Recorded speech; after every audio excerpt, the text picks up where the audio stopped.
Good morning, everyone. Am I on? I'm on. Get closer to it. Closer to it. And Webster. Better? Better. Good morning, all. I am Chris Goodwin with the Mississippi Department of Archives and History. Thank you for joining us here today. If you have not already, please silence your cell phones. We are in our new home in the Craig H. Nielsen Auditorium.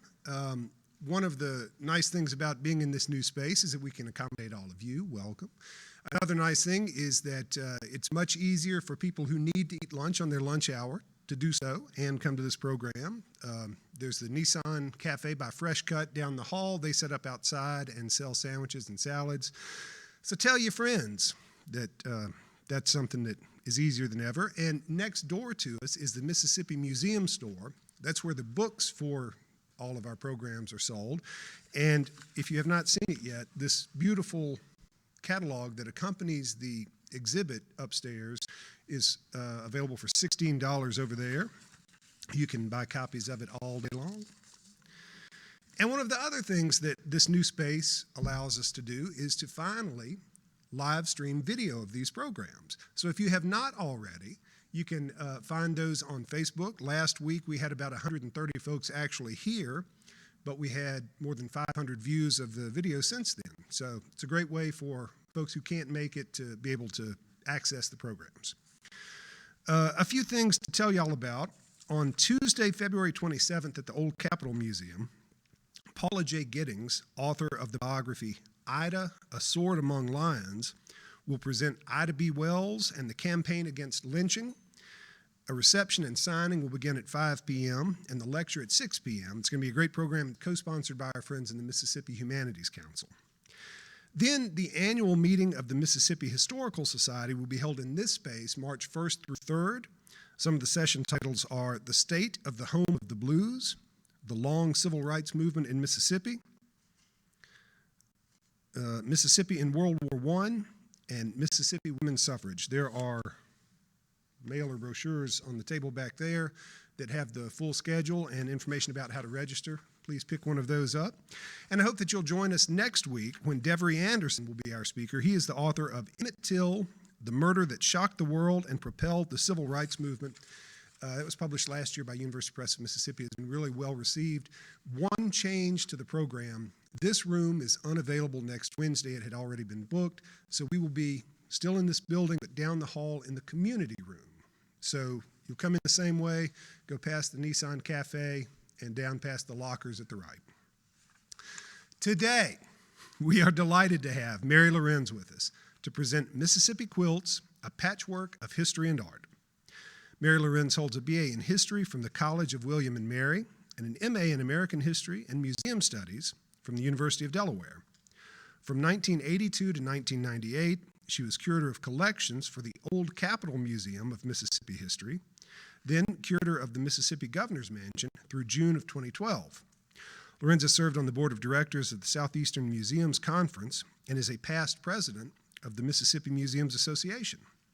Her exhibits have included Treasured Trims, Mississippi Lace, Mississippi Homespun, 19th-Century Textiles and the Women Who Made Them, Pieced Together, Mississippi Quilts, and most recently, Stories Unfolded, the first special exhibit here at the two Mississippi museums that feature 40 quilts from the Mississippi Department of Archives and History's collection. Help me welcome Mary Lohrenz.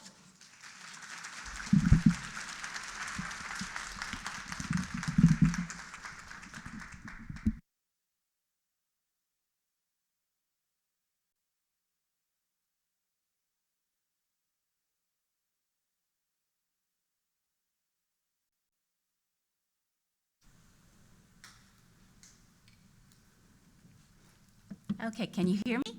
Yes. Excellent. Okay, thank you, Chris.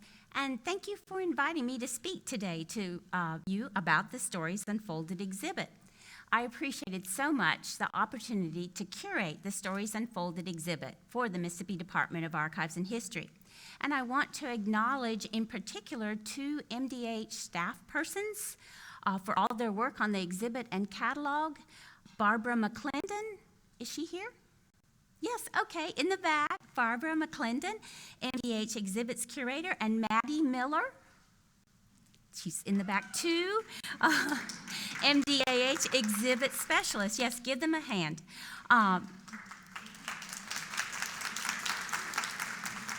It was Maddie Miller who served as exhibition project manager and designer for Stories Unfolded. And I also appreciated the assistance of other MDAH staff projects with this project. I also want to recognize, and I know they came in, Dave and Patty Crosby and Sarah Campbell, who were particularly helpful with quilts made by Crossroads Quilters. Patty Crosby served as the founding director of the Mississippi Cultural Crossroads in Port Gibson from 1978 to 2008, and Dave Crosby served as a longtime professor of Alcorn State University and is the author of Quilts and Quilting in Claiborne County. That excellent publication and note cards of quilts by Crossroads Quilters are available in our Mississippi Museum store. The Stories Unfolded exhibit features 40 quilts, ranging in date from the 1830s to 2014. They are all from the Mississippi Department of Archives and History collection. So today, I want to show you those 40 quilts, but also 17 additional MDAH quilts that are in the permanent exhibits of the two Mississippi museums. What I will do, if there is, oops, that's what backspace is for. Okay, if there is a little blue box on the slide, it means that the quilt is in the permanent exhibits of either the Museum of Mississippi History, abbreviated as MMH, or the Mississippi Civil Rights Museum, abbreviated as MCRM. So we will begin with this particular quilt shown here. It's the oldest quilt in the MDAH collection and the oldest Mississippi quilt that was documented by the Mississippi Quilt Association's survey. It is a whole cloth quilt, meaning that the top is formed by a single piece of fabric or several widths of the same fabric stitched together. This particular fabric is a red on white English copper plate print cotton called the apotheosis of Benjamin Franklin and George Washington. This fabric dates from the late 18th century, and the quilt itself was made between 1800 and 1825. It descended in the family of Colonel Andrew Marshock, and it was probably made by a Marshock family member in Natchez. It was donated by Mr. and Mrs. William Stuart. William Stuart was the great-great-great-grandson of Andrew Marshock. This quilt is in the Museum of Mississippi History in the adjoining the United States Gallery, and Andrew Marshock's Mississippi Militia uniform is also on exhibit in that same gallery. Then, this is the oldest quilt in the Stories Unfolded exhibit. This Princess Feather and Eagles quilt was made in the 1830s by Mary Hicks Stovall, who moved from Marion County to Hinds County. Previously, her husband had served in the Revolutionary War when they were in North Carolina. Her son served in the Mississippi Militia during the War of 1812. Her use of the eagle, which is a popular motif in late 18th century and 19th century decorative arts, may be a patriotic emblem of her family's service. This quilt was donated by Sarah Lou Sarton Duckworth, a family descendant. Donated along with the quilt were an undated note that's shown here and a remnant of a dark blue silk ribbon, which are both on exhibit with the quilt.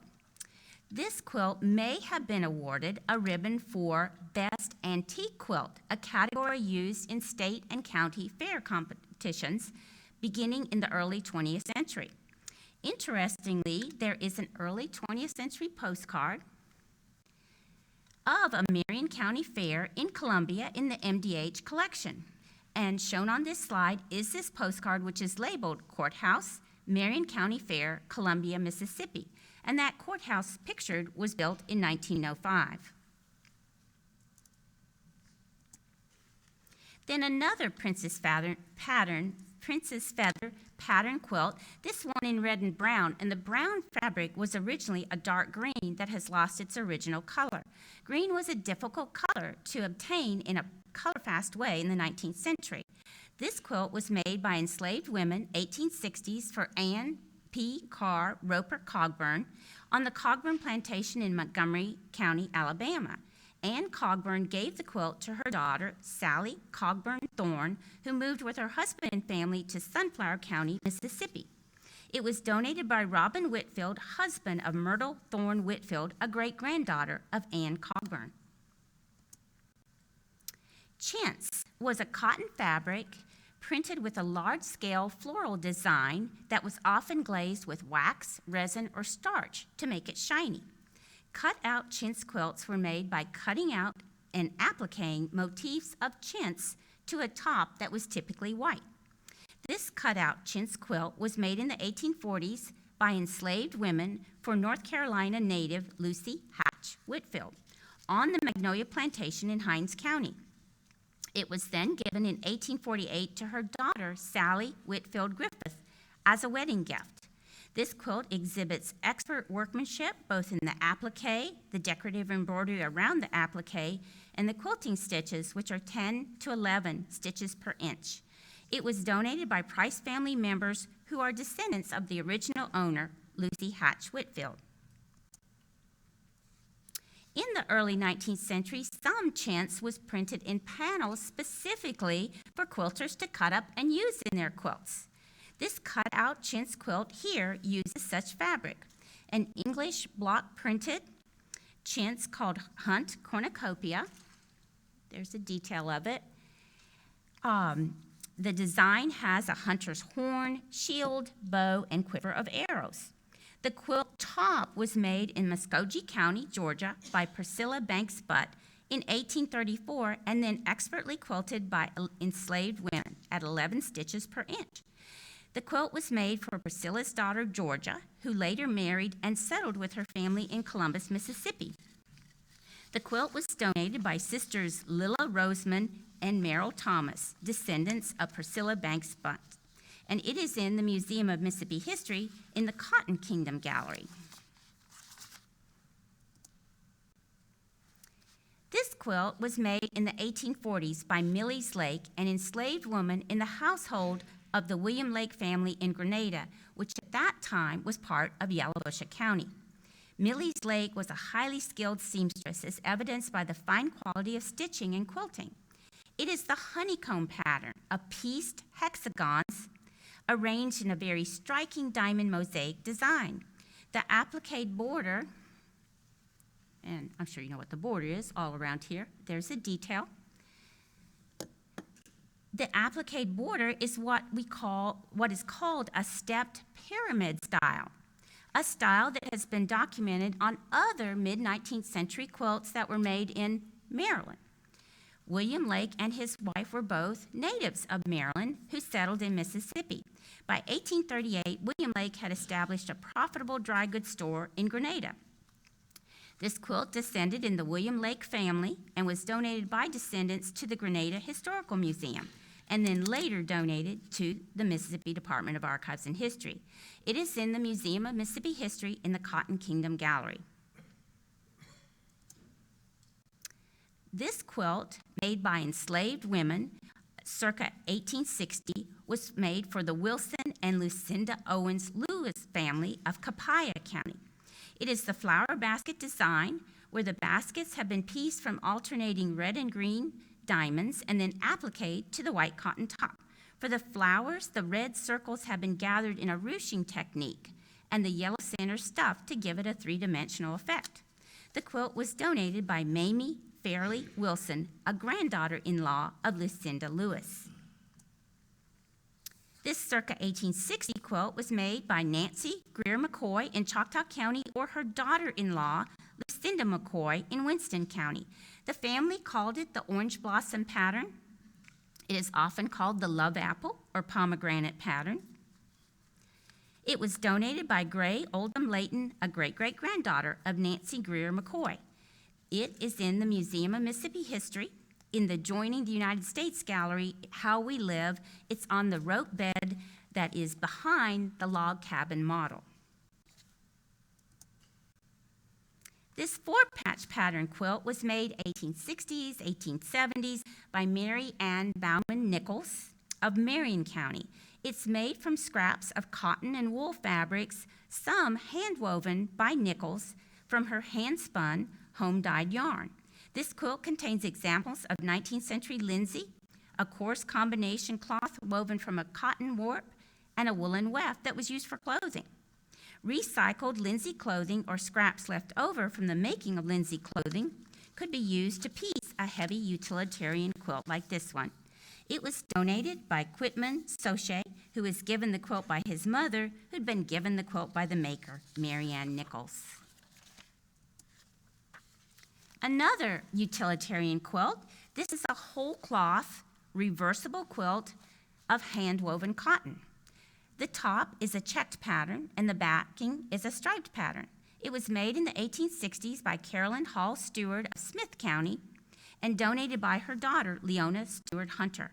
It is in the Museum of Mississippi History in the Cotton Kingdom Gallery, How We Live, and it is folded up and on a bench in the recreation of the enslaved person's cabin.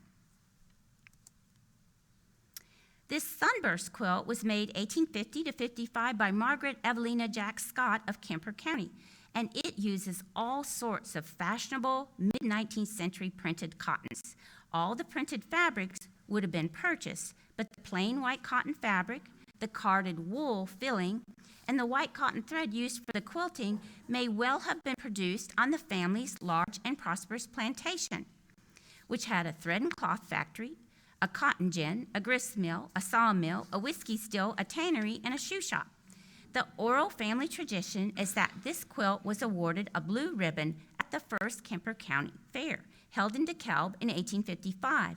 The donor of the quilt, Charlie Scott, a great-grandson of the maker, said that he remembered seeing the remnants of this blue ribbon attached to the quilt, but that the ribbon had completely deteriorated prior to 1990.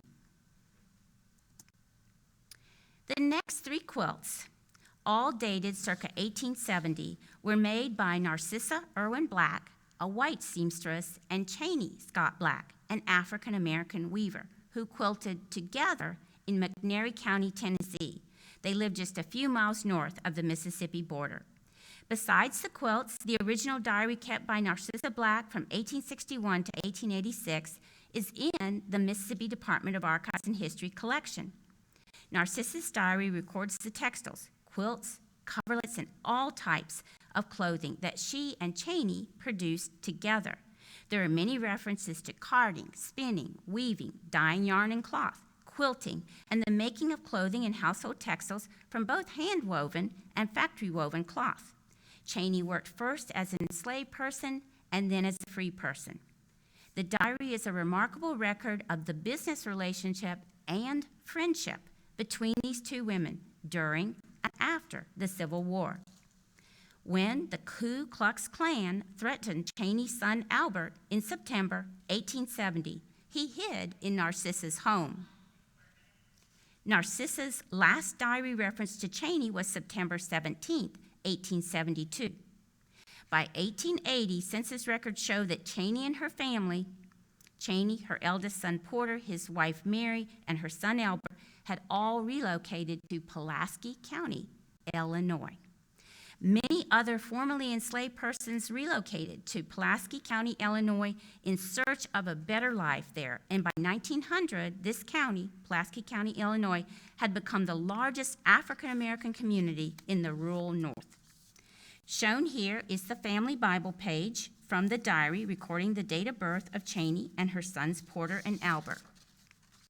The diary and three quilts were donated by Dr. and Mrs. Fayette Williams, who had received them from their friend Velma Peary Dowdy, the great-great-niece of Narcissa Black. Narcissa had no children, and her diary and quilts were given to her niece, Sarah Carmen Cobb, who by 1910 was living as a widow with her daughter and granddaughter in Corinth, Mississippi. This log cabin quilt is both hand and machine pieced and is quilted by hand. The colored fabrics in this quilt may well be domestic, which is a white cotton cloth that today we would call muslin. Domestic, a factory woven, in this case, a factory woven cloth that was purchased by Narcisa, and then home dyed blue with indigo, red with madder root. The second Narcisa and Chaney black quilt is this floral applique in red and tan on white, but it is very likely that the tan fabric was originally a dark green. These were factory-produced, commercially dyed fabrics. The quilt is both hand and machine stitched and then entirely machine appliqued. The quilting is all done by hand. And at the lower right is the first entry of Narcisa's diary for January 1st, 1861. The third and last Narcisa and Chaney black quilt. It's a striking red on white reverse applique that uses what is similar to a cutout paper snowflake technique. The quilter took a red square of fabric, folded it, made cutouts in it, much as one might do to make a paper snowflake. It is both hand and machine stitched and both hand and machine appliqued, and then it is quilted by hand. It is on exhibit in the Mississippi Civil Rights Museum in Gallery 2, Mississippi in black and white. This silk Star Bethlehem quilt was made in 1865 by the Eads family in Oxford, and it's a commemorative quilt honoring Confederate soldiers. It may have been used as a fundraiser quilt, and if so, the funds would have gone to Confederate veterans and their families. Oxford merchant James Eads and his wife Jane had 6 daughters and 4 sons. Their son James Oscar Eads served in the 11th Mississippi Infantry, Company G, the Lamar Rifles, and he was killed at the Battle of the Wilderness near Fredericksburg, Virginia, in May 1864. Names of the Confederate soldiers and some women are embroidered through all 3 layers of the quilt. It was donated by descendants, Mr. and Mrs. William R. Eads, Jr. Then a very unusual quilt top. A pieced and appliqued train-on-tracks design made in the 1880s by Mary Charlotte Saunders Foster, who lived in Kosciuszko, Atala County, and in Cortland, Panola County, and in her later years, New Orleans, where she is buried with her husband, Charles Henry Foster. It was donated by Foster family descendants. The donor's family said that she made this quilt top after her first train ride from Kosciuszko to the Gulf Coast. At the bottom, she appliqued the letters, "The age in which we live." The railroad was not the only big change that occurred in the life of this quilter. She was born in 1847, the daughter of a Mississippi slaveholder, but by 1869, she had married a Union veteran of the Civil War, and they raised their family in Kosciuszko and Cortland, Mississippi. Her husband, Charles Henry Foster, had served with the 11th Missouri Infantry, Company K, and when he died in 1895, she filed to receive his Civil War service pension. Not the quilt top itself, but overall and detailed images of it are on exhibit in the Museum of Mississippi History, in the case with other transportation-related artifacts in the Promise and Peril Gallery. This Cockscomb and Currants quilt was made circa 1880, probably by Mary Ann Lucretia Montgomery Brown of Newton County, who was known for her sewing skills. It was inherited by her great-granddaughter, Catherine India Brown, who donated it first to the Sarah Weaver Gibbs costume collection of the University of Southern Mississippi. Later, when that collection was disbanded, USM donated it to MDAH. This quilt, with the family name Rising Sun, was made in 1894 by 17-year-old Lula Roberts Turner, with help from her mother, Frances Jane Guy Roberts, in Amite County. It was made as a wedding present for her eldest brother, William. Very aptly, this quilt was inherited by Lula's granddaughter, Susan Price Miller, herself a quilter and a quilt historian, who then donated the quilt in 2016. Family tradition is that this circa 1900 Ocean Waves quilt was made by Martha Jane Henderson Young of Lee County. She and her daughter, Ellen Estelle Young Ellis, may have worked on the quilt together. It was donated by J. Leith Hunt, a great-grandson of Martha Young. Then another log cabin quilt, also in the barn raising variation, made circa 1900 to 1925. It was collected by Sarah Lee Ball of Harrisville, Simpson County, and then donated by her to the museum in 1994. It is in the Museum of Mississippi History in the Soul of the State Gallery. This Star and Princess Feather quilt was made 1900 to 1910 by Columbus B. Haddon Sr. of Scott County. He was a Confederate veteran, having served in the 20th Mississippi Infantry, Company H.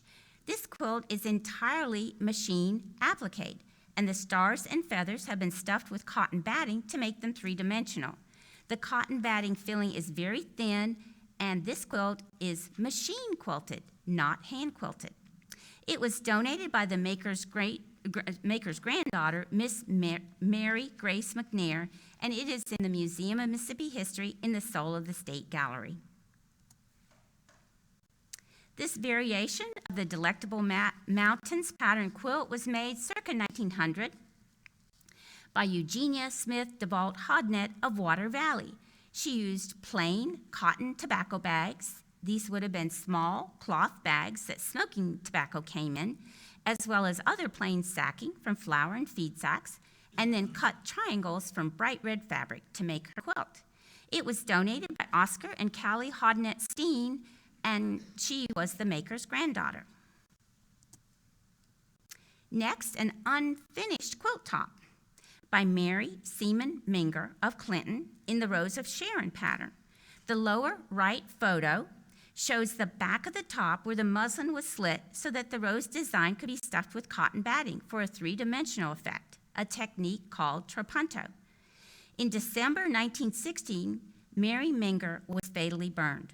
Her clothing caught on fire at the fireplace.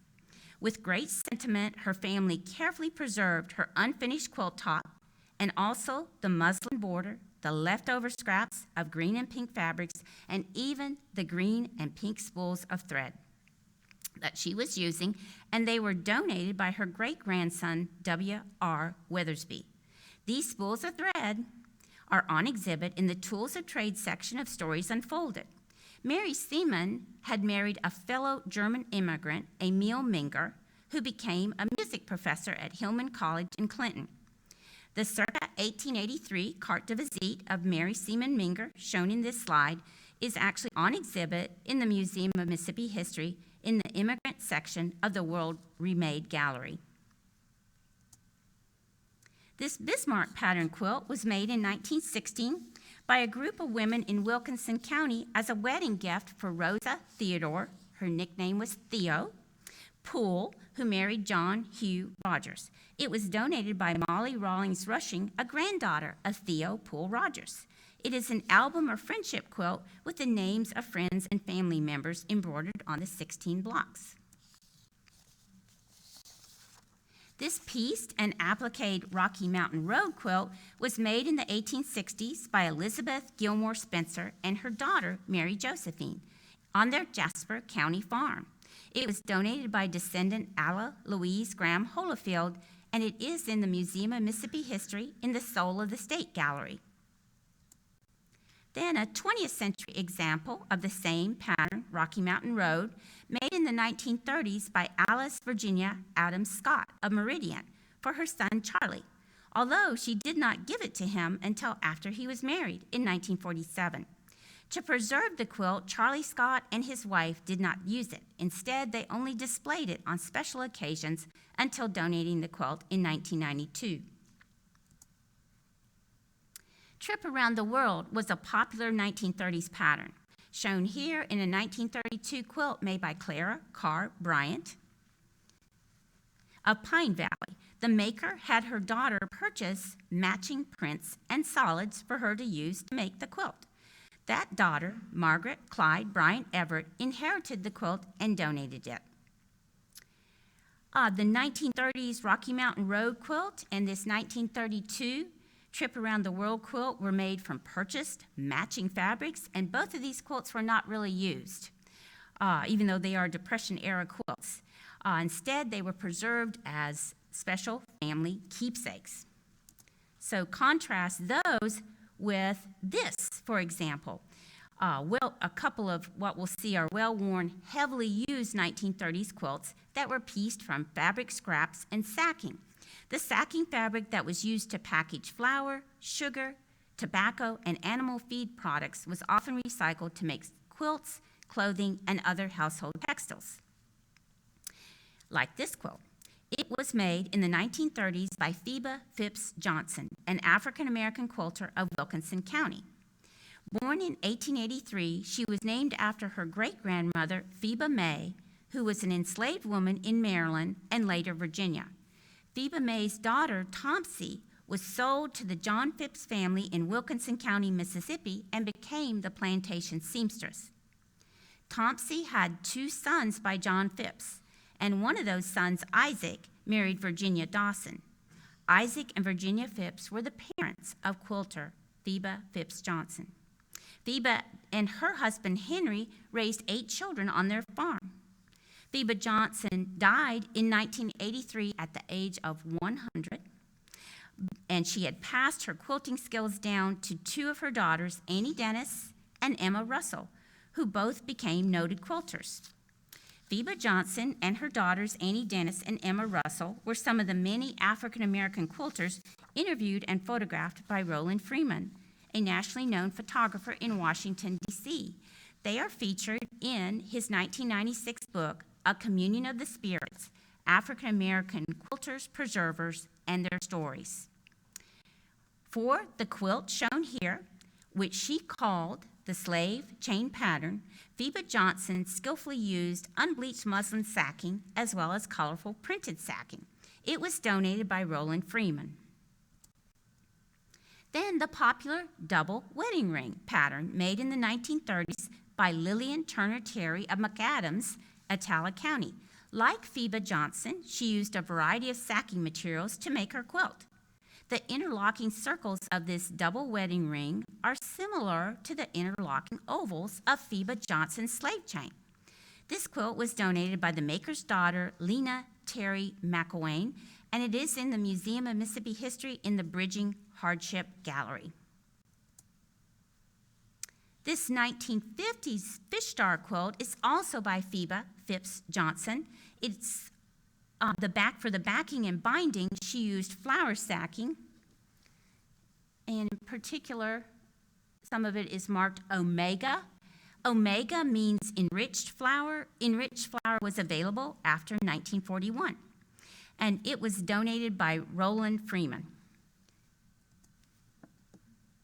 The triangles of this Flying Geese quilt were hand-pieced about 1940 by Corinne Cotton, an African-American quilter in Jackson, who passed away in 1974. Her niece, Willie Mae Jackson Cotton, completed the quilt in 1976, adding machine-stitched borders and quilting it by hand.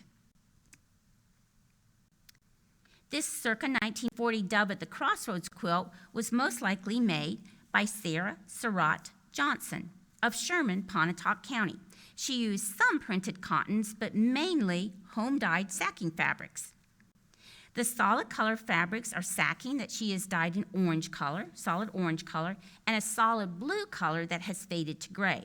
The backing is sacking that she has dyed a gold color, and you can see, I don't know whether you can see them, but there are tiny seam holes in that binding and the backing where the sacking would have been unraveled for use. And this quilt was donated by Marjorie McCarter, the maker's niece. This strip-style quilt was made in the 1950s by Cora Badgett McIntosh, an African-American quilter in Panola, Simpson County. She used a variety of fabrics, shown in the slide, bandana handkerchief, flower sacking with rose design on it, even geometric print sacking that still has the thread attached here. For the back of her quilt, which I know you can't see, but this is a detailed slide, and it does show like a lion, like a roar lion. because it's marked Lyon's Best, Lyon, Best Wheat Gray Shorts. So it's feed sacks made by the Lyons Milling Company in Lyons, Kansas. Then,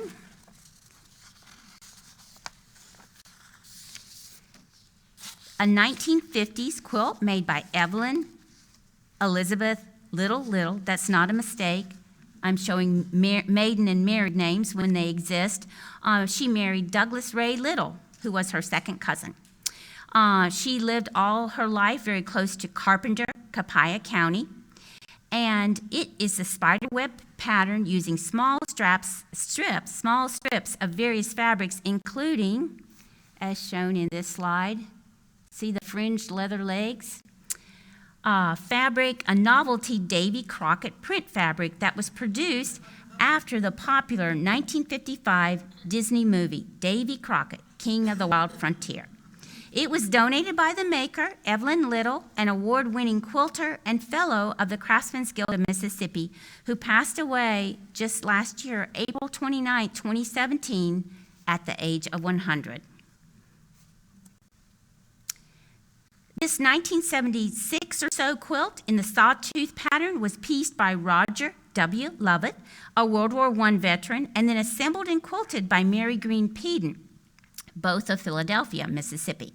Roger Lovett served stateside as a private in the Army during World War I.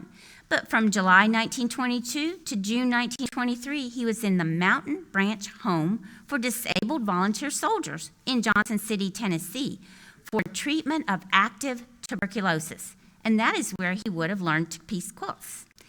Mary Peden won many blue ribbons for her handmade quilts. In 1981, she sent President Ronald Reagan a log cabin quilt that she had made and then proudly framed and displayed the thank you letter that she received from the president. This All Hallows pattern quilt was hand-pieced and hand-quilted in the 1970s by Pacoya Jackson Warner, an African-American quilter of Yazoo City. She made many types of quilts, strip style, traditional patterns such as this one, as well as pieced and applique quilts of her own design. This Arrow Star quilt was hand-pieced by Opal Ophelia Woods McDonald of New Albany, Union County in 1974. It was one of many Mississippi quilts exhibited at the 1974 Smithsonian Festival of American Folklife, the year that Mississippi was the featured state. The next three quilts are by nationally known quilter and quilt instructor Martha Skelton of Vicksburg. A biography, Martha Skelton, Master Quilter of Mississippi, by Mary Elizabeth Johnson, was published by University Press of Mississippi with the Mississippi Quilt Association in 2008, actually just a few months before Martha passed away. This quilt is an original appliqued and embroidered design by Martha Skelton called Mississippi Spring, with cardinals, goldfinches, and magnolia leaves and blossoms. Another Martha Skelton quilt, she called this design Mississippi, the Magnolia State. She based it on the state coat of arms and then added the magnolia, our state flower and tree, and also the mockingbird, our state bird. Martha Skelton wrote, quote, "For the mockingbird, I needed 2 shades of gray material. I couldn't find any material of the right color, so I searched my scrap box and found a piece of gray left from a skirt our daughter made in her 8th grade home ec class. That gave me the darker shade. For the lighter shade, I cut a piece out of my husband's shirt tail." And I am so happy. Martha Skelton was a friend of mine, and I was able to ask her about the status of her husband's shirt. And she assured me that, yes, he did continue to wear the shirt. The top of this quilt was pieced by Martha Skelton in the Hope of Hartford pattern, and then it was quilted by women at the 1975 Mississippi State Fair Quilting Bee. It was donated by Mississippi State Fair Commission and the State Department of Agriculture and Commerce. A strip-style quilt made in 1977 by Melissa Banks of Hermanville, Claiborne County, who was a Mississippi Cultural Crossroads quilter. When Roland Freeman asked her about the pattern she used, Melissa Banks answered that, quote, I don't have any names for these patterns. I just arranged the material so it would look good, and this is what happened. It's nothing like getting the quilter herself to comment on a quilt. According to quilt historian Barbara Brackman, this particular strip quilt is the half-a-log pattern, which is technically a quarter of a log cabin block, and it existed as far back as the 1880s as a vernacular or folk pattern, and it is called half-a-log by the quilters of Geese Bend, Alabama. This quilt was donated by Roland Freeman. The Lone Star pattern features a large central 8-pointed star pieced from many small diamonds. African-American quilter Sudie Williams Nelson of Hinds County made this example in 1977. It is hand and machine pieced and then hand quilted. It was donated by Roland Freeman. African-American quilter Betty Tolbert of Roxy in Franklin County pieced this quilt in 1978, and then after her death, it was quilted by her friend Sudie Nelson. Well, Betty Tolbert came up with this particular design, which she called Fancy Pants, after her husband's habit of dressing up in his fancy pants for their Saturday night dates. It was donated by Roland Freeman. African-American quilter Lenora Bernard Evans taught her daughter Marie Bernard Allen how to quilt, and they made many quilts to use, to give away, and to sell in their Vicksburg community. They used old discarded clothing and fabric to make their quilts, as well as purchasing some fabric. This grandma's favorite pattern quilt top, also called windmill or pinwheel, was made by Marie Allen in the 1980s, and the off-white border around it,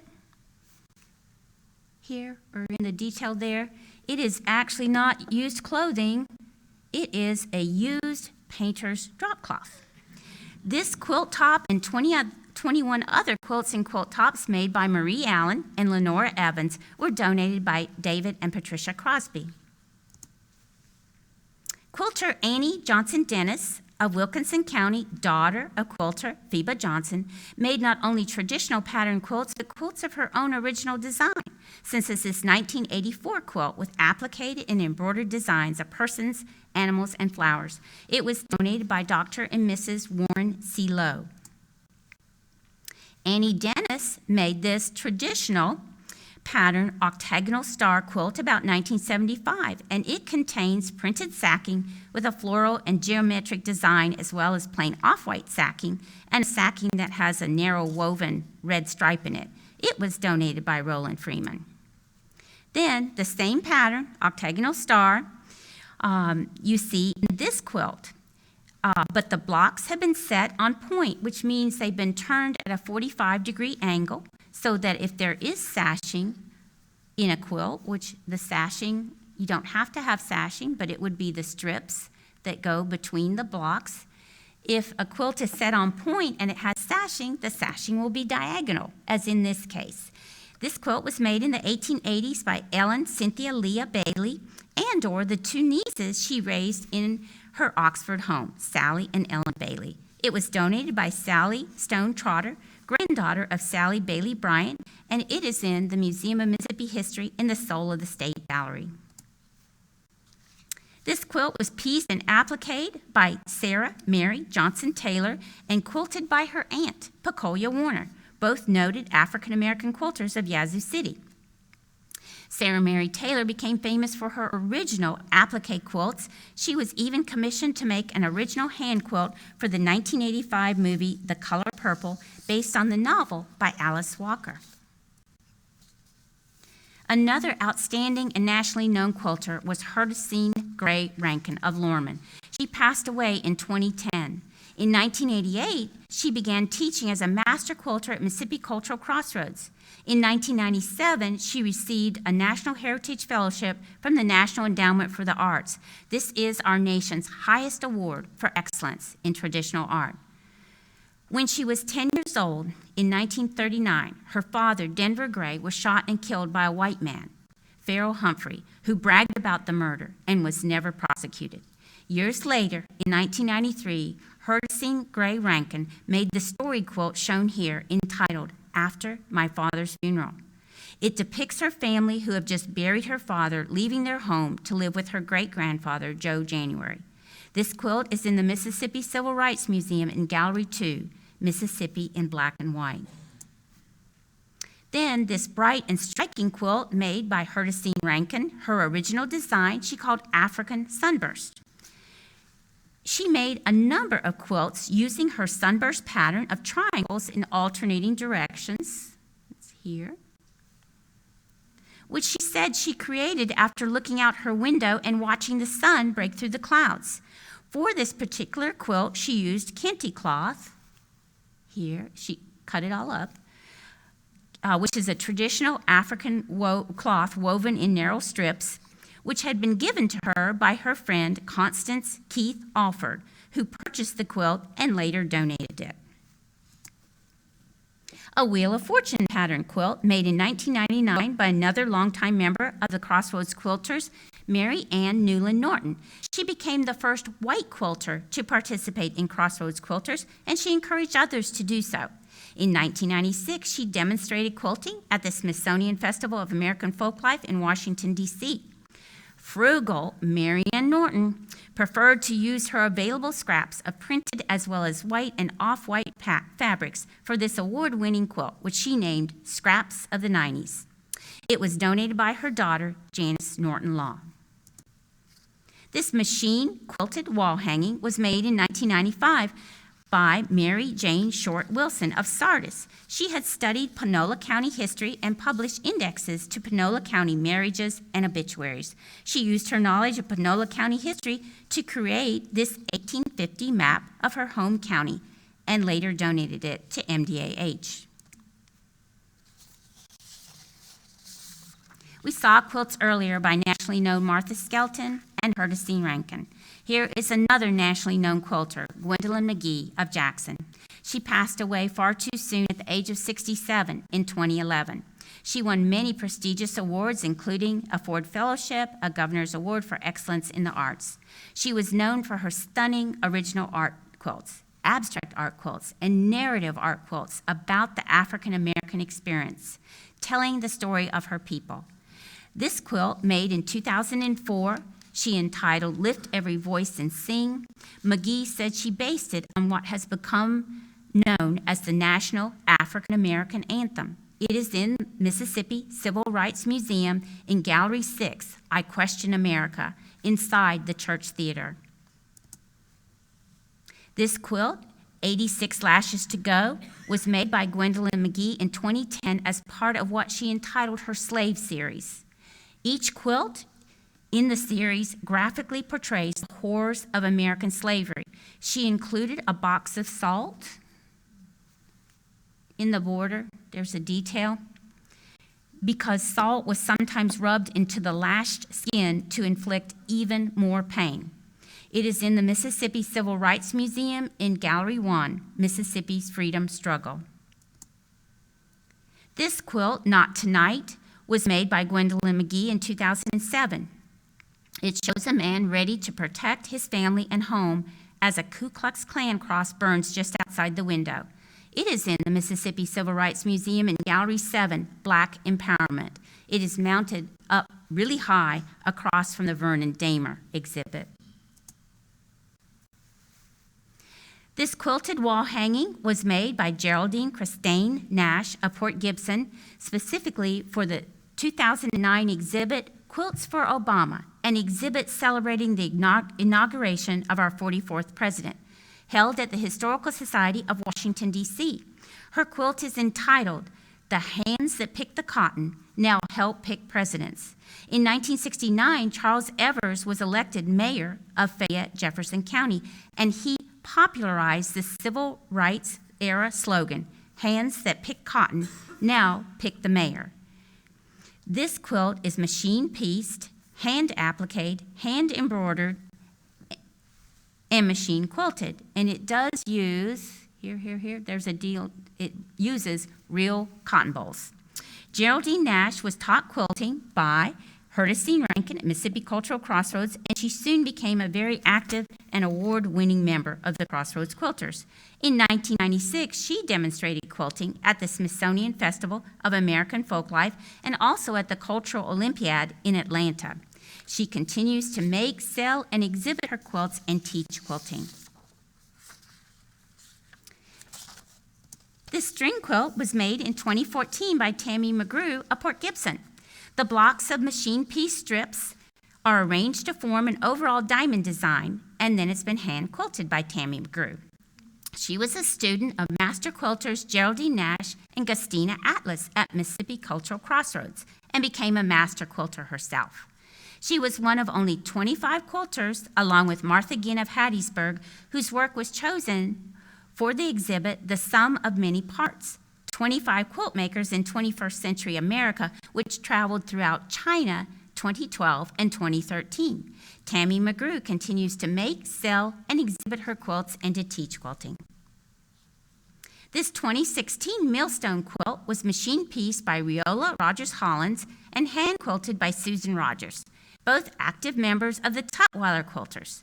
The crafts of the Tutwiler Quilters are sold through the Tutwiler Community Education Center, and some are available in our Mississippi Museum store. This particular quilt is in the Museum of Mississippi History in the entrance hallway in the highlights of the collection case, letting visitors know that the Stories Unfolded quilt exhibit is upstairs. This is our last quilt. It's a Mississippi Map Quilt wall hanging made in 1902 by Sally Lumley Miller of Yazoo County, and it was donated by the Leah Edmund Miller family. In 1902, Mississippi had 75 counties, and Sally Miller pieced all of those counties, except for one, out of weighted silks.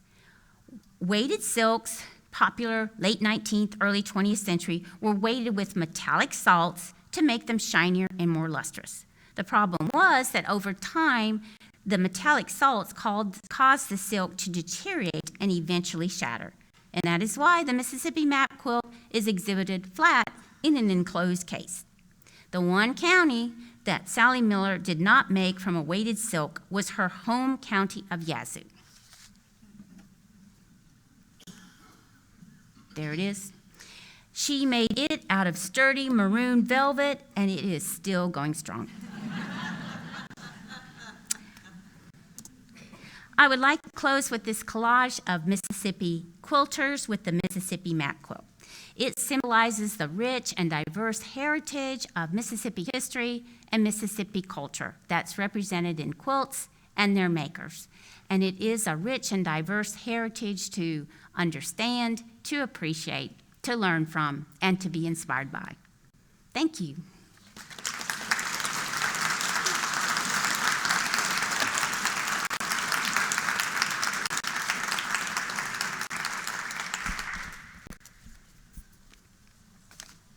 Questions? Did I finish on time? Oh, I did finish on time. Yes. Hold on, Frida, I've got to. No bleeding of the colors. There's no bleeding of the colors. And red tends to bleed so much. Could you comment on the material prep before the quilters began? Well, first of all, I think I saw Katie Eitry in the audience. She is the MDAH museum conservator. So she actually arranged for conservation to be done on almost all of these quilts, or okay, and some of them, I mean, they'd been collected in the 70s or 80s, and so they'd had conservation before. In terms of, in particular, red dye, we could get off on a long tangent on red dye, but a color-fast red dye, one was called turkey red, and it did not fade. It might actually cause the fabric itself to deteriorate, but instead of fading or bleeding, it stayed bright red. Other fabrics did not faded. So fabrics that bleed, all you quilters know, you always wash your fabric before you use it. Did people always do that? No.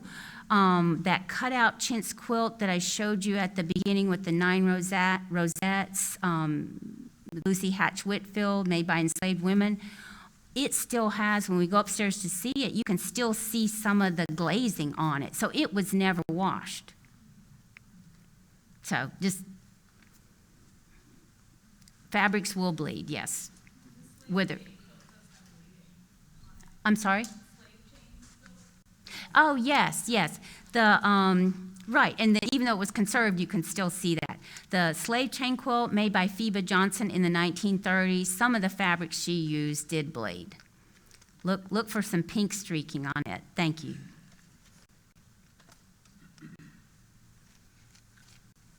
Other questions? Mary, do you want to talk a little bit about the gallery tour that you're going to do? Oh, sure. So for those of you that have time and stamina to stay with me, there is some seating upstairs for the 40 quilts. It's the first exhibit in the Murley and Medgar Evers and FedEx exhibition galleries. We're going to go upstairs, and pardon me, I read from my script because my husband knows. I could talk to you a long time about these quilts. Right, Bill? Okay. So, but you didn't have all day, and I needed to end at 1. So there's actually some more we could say about the quilts, and then to be able to see them in person rather than just on the slide. So I'll be glad to take all who want to go upstairs and go through and have a tour of that. Well, that's great. I think that's the time that we have. The books, the catalogs are for sale next door. Stay here for a few minutes, and Mary will be glad to sign those, and meet upstairs at, what time do you want to start? Oh, well, let's see.